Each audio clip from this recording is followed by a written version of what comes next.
Bangla TV বিশ্বজুড়ে বাংলা।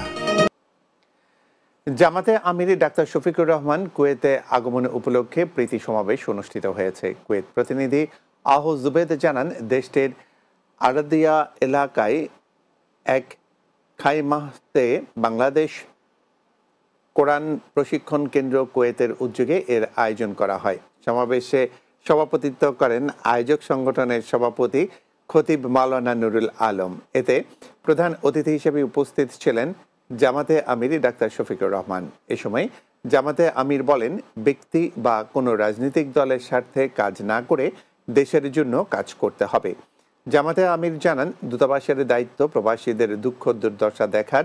যদি সে কাজটি তারা না করতে পারেন তাহলে এখানে দূতাবাসের প্রয়োজন নেই। অনুষ্ঠানে কুয়েতের প্রত্যন্ত অঞ্চল থেকে বিপুল সংখ্যক প্রবাসী বাংলাদেশিরা স্বতঃস্ফূর্তভাবে যোগ দেন।